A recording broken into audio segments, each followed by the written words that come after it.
سلامونه مینه ادب او درنښت ټولو ته خوشحاله یوسئ د شلګر ادبي بهیر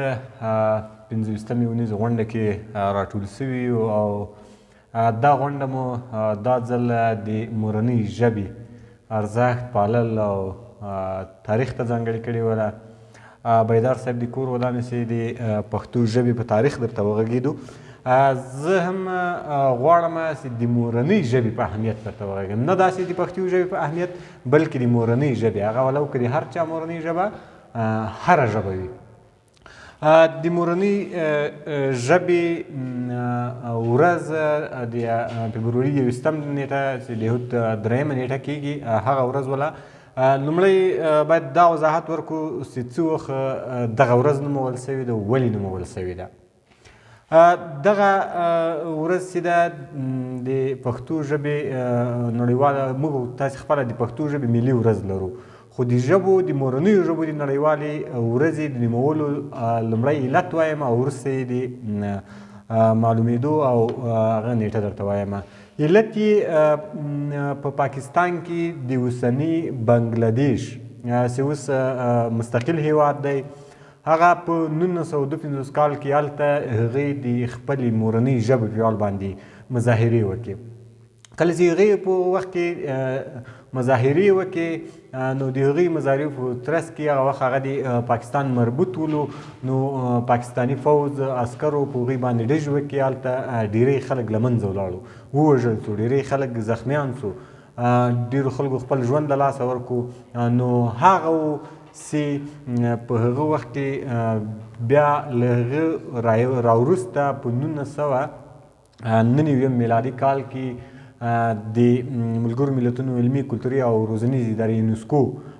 علمي غونډه وکړه او په هغه کال کې د مورنۍ ژبو د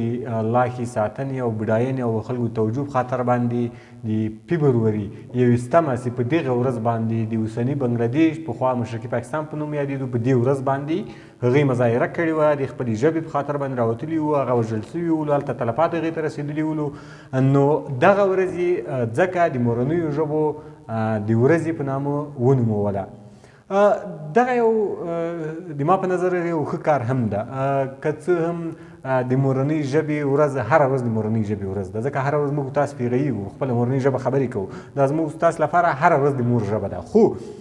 ښه والی یې دا ده چې تر ډېره موږ تاسې خپلې مورنۍ ژبې ته فکر نه وي دغه ورځ ده چې په کال کې مو مورنۍ ژبې ته فکر راوړئ په دې ورځ باندې تاسې ووینئ ډېر ادبي ټولنې خپله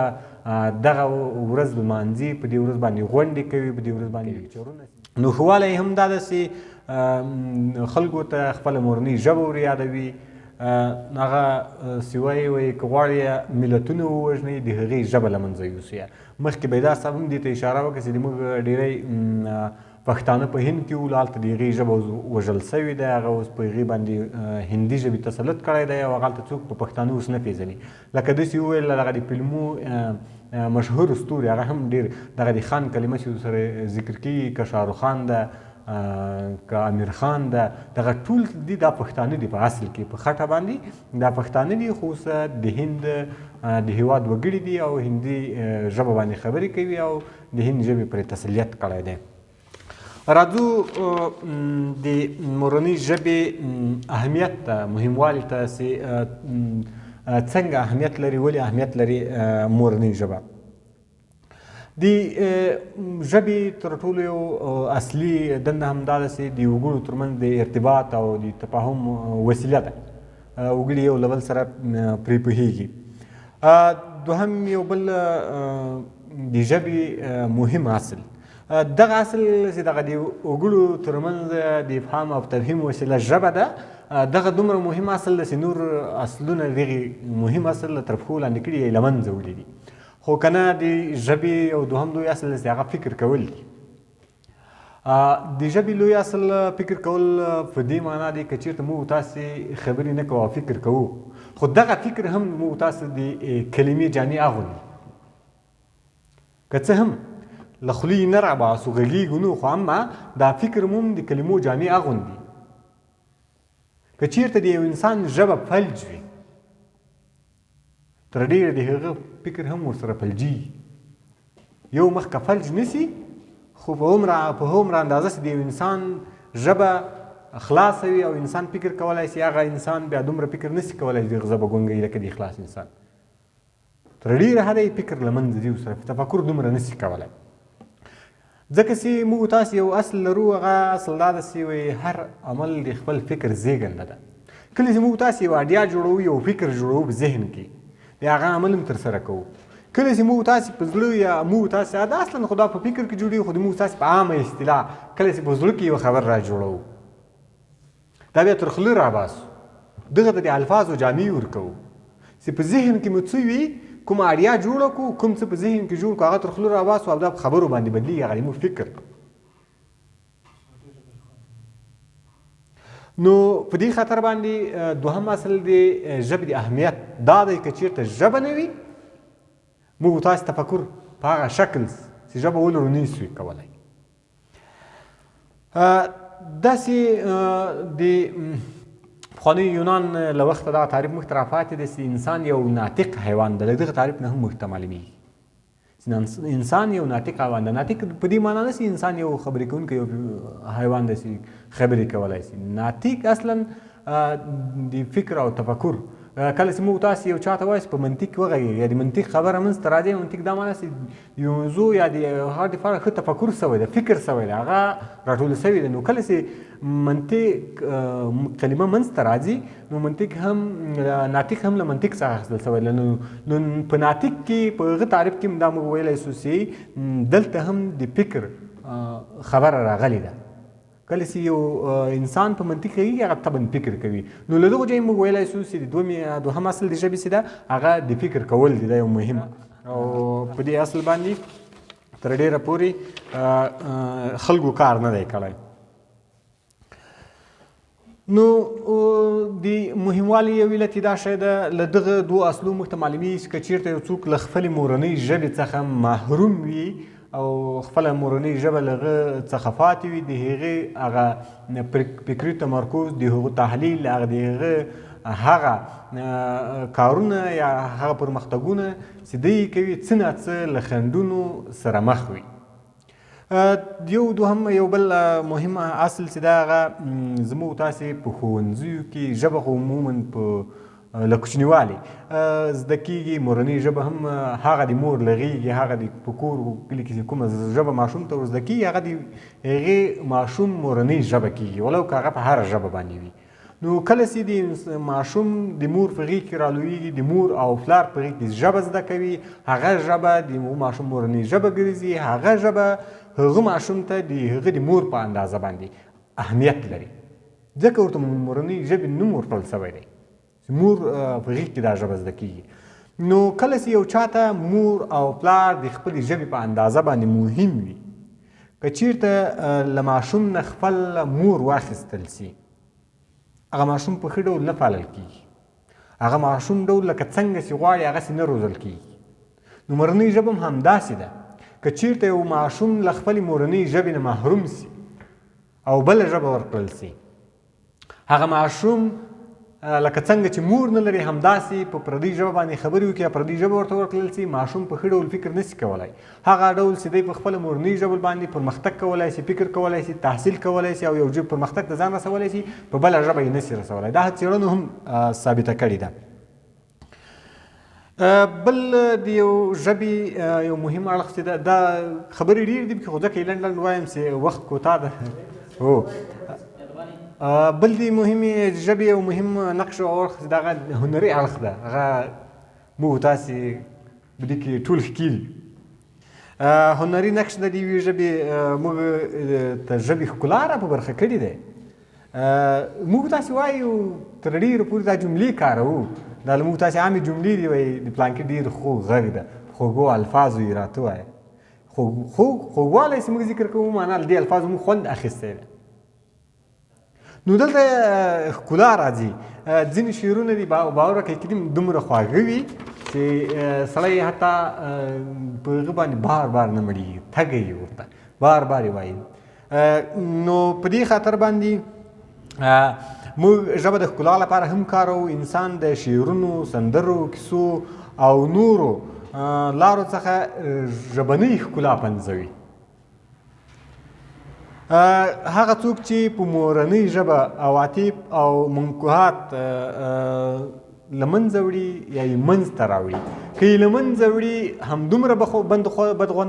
بدخونده ده او دومره یې خوند له منځه ځي، او که یې منځته راوړي همدومره ژبه بې خوندوره کېږي. موږ همدومره له ژبې خوند اخلو. که څوک یو خوندور شعر لیکي له هغې نه موږ خوند اخلو، که څوک یوه خوندوره کیسه لیکي په خپله مورنۍ ژبه باندې هغې نه موږ خوند اخلو، او که څوک په یو مورنۍ ژبه باندې خوندوره سندره وایي موږ له هغې نه خوند اخلو. دغه د ښکلایي هغه دا تر ډېره حده له منځه هم تللی ده. د چا فکر هم نشته دې ته ډېر موږ وایو چې د مورنۍ ژبې یوه بله هغه دا ده چې موږ ته ښکلا را په برخه کوي او موږ تاسې له هغې نه په هنري اړخ کې خوند اخلو. بل مهم اړخ چې مخکې مې هم اشاره ورته وکړه، د ماشومانو زده کړې دي. د ماشومانو زده کړې تر ډېره باید په مورنۍ ژبه وي. لکه مخکې چې مې وویل په بله ژبه کې ماشومان دومره فکر نشي کولی. که یو ماشوم ته په مورنۍ ژبه باندې خبرې زده کړې دي، هغه مورنۍ ژبه یو یا په د مکتب یا د ښوونځي ژبه یې بله وي، هغه ماشوم بیا د ښوونځي هغه لومړی ژبه زده کوي، بیا وروسته د ښوونځي په هغه کتابونو مسایلو کې دی فکر او تفکر کوي. داسې دی تر اوسه پورې هغه ژبه نه وي زده، بیا دی په هغې ژبه کې فکر کوي، دا امکان نه لري. نو دلته چې د ماشوم ژبه مورنۍ ده او د ښوونځي ژبه یې بېله ده، یوه خلا رامنځته کېږي. کله چې خلا رامنځته سو، هغه ماشوم له فکر کولو، له زیات تحصیل کولو، له هغه په هغه مسلک کې د مهارت له درلودلو څخه شاته پاته کوي، شاته کېږي. نو دا یو مهم اصل ده چې موږ تاسې باید په ښوونځیو او مدارسو په کورونو کې ماشومانو ته په خپله مورنۍ ژبه د زده کړو زمینه برابره کړو او تر ډېره حده مورنۍ ژبه باندې کار وکړو. مهمه دا ده چې څېړنو ښودلي ده چې هغه ژبه چې ده د ماشومان په کوچنیوالي کې نورې ژبې ډېرې زده کولی شي، ډېر زر زده کولی. تر ډېر عمر تر خلکو په ماشومان کولی شي چې بله ژبه ژر زده کړي. نو د مورنۍ ژبې تر څنګ باید په نورو ژبو باندې له کوچنیوالي په ماشومانو باندې کار وشي، هغې ته د نورو ژبو هغه اصول وروښودل شي او ورزده شي. بل مهمه مسله چې دا د مورنیو ژبو هغه کسان چې له ځان سره په یوه ژبه فکر کوي او زده کړو په وخت په بله ژبه فکر کوي، کولو غوښتنه ورنه وکړي، د هغو دا خو مخکې تشریح کړو درته. بله مهمه مسله دا ده چې د مورنۍ ژبې تر څنګ که موږ چېرته نورې ژبې ښې زده کړو او له کوچنیوالي یې تعقیب کړو، نو هغه په اوسیوایي وایي چې یوه ژبه یې زده وي یو سړی دی، دوه ژبې یې زده وي دوه سړي دي، او که درې ژبې زده وي درې سړي دي. نو که چېرته له کوچنیوالي په ماشومانو باندې کار وکړو، د خپلې مورنۍ ژبې تر څنګ نورې ژبې ور زده کړو، هغه یو ماشوم د موږ په دوو باندې بدلیږي. یعنې هغه یو ماشوم به موږ د دوو کسانو وړتیا لري، که درې ژبې ور زده کړو د دریو کسانو وړتیا به لري، همداسې شان په سلسله سره. نو که چېرته نورې ژبې زده سي، د انسان په تفکر فکر کولو کې، د هغه په مهارتونو کې، د هغه په پرمختګ کې بېساري رول لري. کولی سي که چېرته د یو ماشوم یا د یو چا نورې ژبې زده وي، هغه کولی سي خپلې مورنۍ ژبې ته لا ښه خدمت وکړي تر نورو، ځکه چې هغه په نورو ژبو باندې پوهېږي، نورې ژبې یې زده وي، کولی سي په اسانۍ د هغې ژبې د پرمختګ په تخنیکونو ځان پوه کړي، د هغې ژبې هغه پرمختللي آثار راوژباړي، د هغې ژبې هغه پرمختللي آثار او نور شیان چې دي په خپله ژبه باندې په اسانۍ او په ښه ډول باندې خلکو ته تشریح کړي. او هغه څوک چې نورې ژبې زده وي، تر هغه چا چې نورې ژبې نه دي زده، هغه د خپلې مورنۍ ژبې په ارزښت هم زیات پوهېږي. هغه کسان چې په نورو ژبو خبرې کوي یا نورې ژبې زده دي، هغه ته بیا د خپلې ژبې ارزښت معلومیږي، ځکه چې هغه په بله ژبه فکر کوي، په بله ژبه یو اثر ګوري، هغه چې دی په مورنۍ ژبه ګوري ډېر اسانه لاسته راځي. کله چې دی په بله ژبه باندې بل اثر ګوري، هلته بیا دته د خپلې ژبې قدر معلومیږي چې په خپله ژبه باندې زه په پلانکي بخش کې پلانکي معلوماتو باندې څومره په اسانه او هوسا باندې پوه کېږم. ځکه هغه کسان چې نورې ژبې زده دي او لږ پوه سوي دي هغه کوشش کوي نور اثر راوژباړي پښتو ژبې ته، هغه په دې خاطر باندې راژباړي چې دوی ته د خپلې ژبې ارزښت معلوم سوی دی. د خپلې ژبې دپاره ډېری هغه کسان کار کوي. خبرې ډېرې دي. د ژبو نړیواله ورځ وړه خبره هم نه ده او د ژبې اهمیت نووړ کار هم نه ده چې څومره خبرې وغواړو همدومره خبرې پرې کوی شو. په دې باندې حتی کتابونه لیکل سوي دي. نو خپلې خبرې را لنډومه، خلص ډول وایمه چې مورنۍ ژبه زیات ارزښت لري. مخکې مې دا خبره وکړه که غواړي یو څوک ملتونه ووژني د هغې ژبه دې لومړی ووژني. کله چې د یو ملت ژبه ووژل سوه له منځه ولاړ هغه ملتونه نو ورو ورو له منځه ځي. نو تاسې خپله فکر وکړئ چې د یوې ژبې په خاطر باندې یو مکمل ملت ورانېږي نو د دومره ژبې اهمیت به څومره وي. ډېره مننه. کور مو ودان. دغه ناچیزه معلومات و چې تاسو ته مې وړاندې